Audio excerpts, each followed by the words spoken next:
Oggi, prima della mia ora d'aria, perché c'è il sole, non sta piovendo, desidero raccontarvi e porre le basi per leggere alcune delle opere che nei prossimi giorni, nelle prossime settimane, nei prossimi mesi io posterò sul mio canale. È necessario avere una base, una conoscenza minima, non è richiesta una grande nozione, non è richiesta una laurea per poter apprezzare diciamo, un'opera d'arte, però è richiesta precisione, è richiesta onestà, è richiesta curiosità, quella curiosità che mi porta, io parlo per me stessa, sempre a verificare prima di scrivere qualcosa. Perché certo, noi siamo umani e possiamo incappare in errori, però ultimamente sono un po' delusa e capisco il perché. Molte volte si parla della storia dell'arte come della materia che si potrebbe cancellare dai piani di studio, perché alcuni, non tutti, alcuni di coloro che dovrebbero rappresentarla al meglio, poi incappano in errori tremendi, ridicoli, che neanche i miei turisti più semplici eh, sarebbero in grado di fare. Così in questi giorni ho letto un libro, perché come sapete, io sono appassionata di esoterismo, di massoneria, di simboli che ci sono dietro le opere d'arte. È il linguaggio universale dell'opera d'arte, in tutte le culture, in tutte le lingue, è il simbolo. Ma mi aveva incuriosito questo testo che è fuori catalogo e quindi io ho rintracciato attraverso Amazon a Piacenza e me lo son fatto spedire. Ed ero molto contenta perché volevo vedere come questo studioso in tanti anni di ricerca fosse riuscito a risalire a un codice di lettere, 18 lettere che secondo questo studioso appunto sono in grado di decifrare la maggior parte delle opere tra il 1400, anzi lui parte da Giotto, fino a Picasso. E io per natura sono aperta, vi dicevo, e quindi ho cominciato a leggere, ma mi sono abbastanza infastidita, e qui devo dirlo, perché forse l'errore più grande è quello che noi facciamo quando non ci ribelliamo mai, anche nel senso buono del termine. Mi sono, vi dicevo, infastidita perché ho riscontrato fin da subito degli errori, dopo la sua parte di racconto personale di come lui sia arrivato a questo momento di ricerca di questo codice. E, e credo che uno degli errori più grandi sia nel nome del committente della Cappella Scrovegni, e mi domando anche come chi l'abbia aiutato a pubblicare questo libro non abbia poi corretto e verificato una svista, un errore. Certo, può starci, però io mi domando il perché certi personaggi pubblichino libri, parlino di arte, ma non è solo nel campo dell'arte, e mi viene il sospetto che le case editrici purtroppo pubblichino e favoriscano soltanto quelli che hanno contatti, amicizie, relazioni più o meno intime con chi lavora in queste case editrici, ed è un peccato perché poi si incappa in queste orrende, ecco, questi orrendi errori, lasciatemelo dire. Quindi arriviamo alla Tempesta, quadro amatissimo che anch'io fra qualche video vi racconterò, e questo studioso vuole provare a verificare se il nostro amato, il mio amato Giorgione,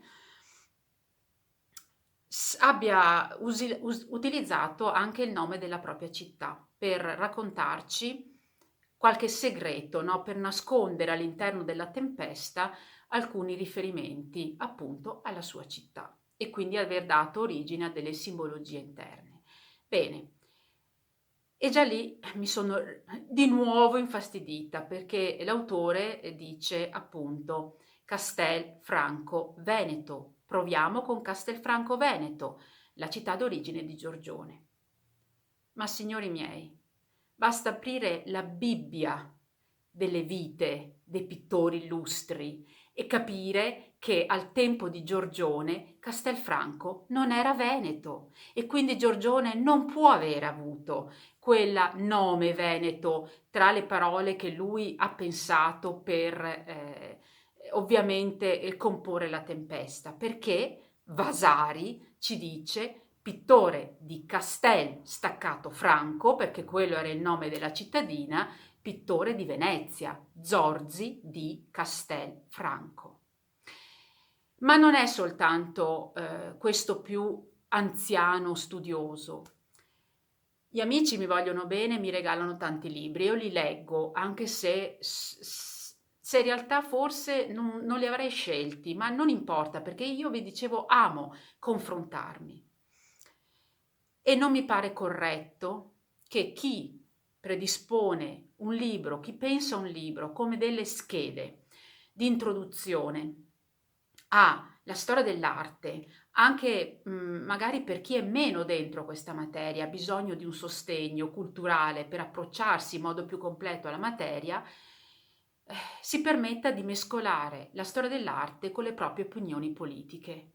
Io non gradisco, non penso sia corretto.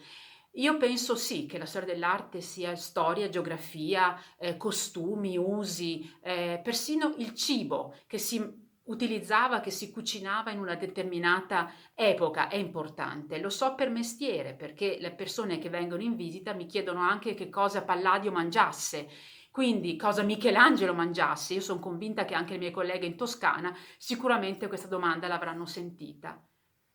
Però tu non mi puoi, scusate, parlare di Colleoni, cominciando già a dire che è in una delle piazze di Venezia. Non è in una piazza. Lo sanno anche i miei turisti più semplici, che a Venezia c'è solo una piazza ed è San Marco. Tutti gli altri si chiamano campi o campielli. E se tu la chiami piazza, probabilmente non ci sei mai venuto a vedere il Bartolomeo Colleoni. E invece di spendere le ultime 5 righe brontolando verso chi si atteggia duce, povero Colleoni, il cui cipiglio dovrebbe essere quello simile al duce e simile a quello che in pose ducesche mette hashtag chiudiamo i porti, ma no, per favore. Quella è una statua fondamentale. Avesse almeno citato Donatello. Va bene il Marco Aurelio, ci siamo, va bene. Ma Donatello a Padova e poi il Colleoni di Venezia. Ecco, io per quello mi arrabbio, perché a un certo momento bisogna anche con coscienza riconoscere, e questo è per me fondamentale, che l'umiltà, la capacità di confrontarsi è fondamentale. Per chi fa cultura, double check. Non si può pensare di essere sempre nel corretto. Bisogna mettersi in discussione, mettere se stessi prima degli altri in discussione. Quindi adesso io ho anche il secondo volume, certo, mi è passata la voglia di leggerlo perché io penso che il Verrocchio proprio non potesse, quel cipiglio della statua del nostro grande Bartolomeo Colleoni, non ha nulla a che fare con quella lettura ridicola che se ne fa, insomma, in questo testo. Quindi sono molto amareggiata, sono molto dispiaciuta perché in questo modo la storia dell'arte avrà sempre un ruolo meno importante, meno decisivo nella formazione anche della nostra gioventù, perché la nostra gioventù è quella che erediterà la terra e anche la terra artistica. Quindi spenderò alcuni minuti per raccontarvi delle simbologie. Partiamo da un'illustrazione molto semplice, ma ci aiuterà nei prossimi video per chi mi vorrà seguire a comprendere che c'è sì un linguaggio nell'arte, nella pittura, nella scultura, ma purtroppo non di lettere, ma di simboli. E una buona visita a Venezia a chi ancora chiama piazze i nostri campi. A fra poco. Vorrei porre alcuni dei simboli base.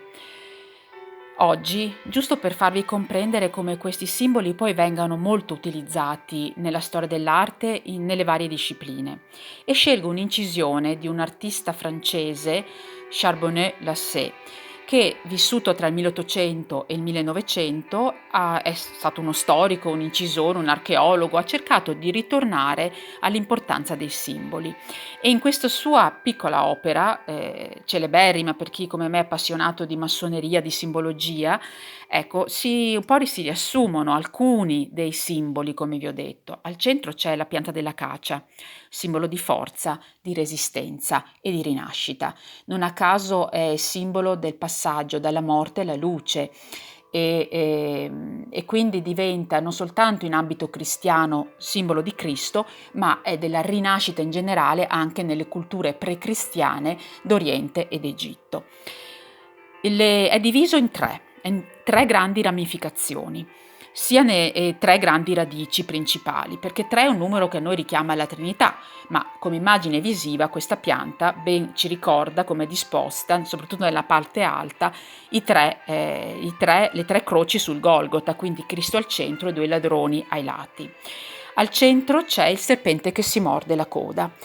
Uroburo, quindi è una doppia derivazione dal copto, che vuol dire re, e dall'ebraico Ob, che vuol dire serpente. Quindi è un simbolo dell'eternità, di quel tempo ciclico che non ha mai inizio e non ha mai fine. Usatissimo perché fino per esempio a Canova, nella sua stessa tomba, lo ritroviamo il volto del defunto dentro questo serpente che si morde la coda, Villa Barbaro a Maser, ma ci sono anche altri esempi. E dentro c'è il pelicano, che per lungo tempo è stato considerato simbolo di Cristo, lo è ancora oggi, ma perché c'è questa lettura un po' particolare del fatto che il pelicano, donando, portando il cibo ai propri piccoli, abbassi il becco, col becco vada a pungersi il suo stesso petto, da cui scaturisce un poco di sangue, le piume si macchiano, e quindi questo macchiarsi, questo sangue che ne fuoriesce ha richiamato l'immagine del Cristo che sulla croce dona il sangue per la salvezza dell'umanità. Ma in realtà è un'abitudine della natura, e non è il sangue che viene donato, è il gesto dell'abbassare il becco che talvolta, no, come vi dicevo, va a sbattere contro il petto dell'uccello stesso. Ai lati poi troviamo 2 immagini di colonne, e questo anche è molto interessante perché sono le 2 colonne che nella massoneria, chiaramente qui non entro nell'argomento dell'autore legato a questo ambito, ma c'è chiaramente, e che rappresentano e richiamano non soltanto il Tempio di Salomone, ma richiamano anche quel confine iniziatico, quel confine fra la terra e l'oltretomba, che è fondamentale. Non a caso le 2 colonne sono sovrastate dal Sole e dalla Luna, che nelle altre culture possono chiamarsi 2 estremi o possono chiamarsi Yin e Yang, e quindi è importante vedere come le due non esiste uno senza l'altro, e quindi diventano in questo senso immagine, no, completa del ciclo della vita, che richiama quello del tempo, che ha la sua circolarità infinita. Sono simbologie semplici, ma le troveremo ancora in altre opere, quindi riuscire a porre queste basi è importante perché ci dà la dimostrazione che i simboli in arte ci sono, che un linguaggio più o meno segreto esiste, che bisogna saperlo leggere senza mischiare le proprie convinzioni di oggi con il tempo che è stato nel passato, e così si apprezzano meglio le opere d'arte.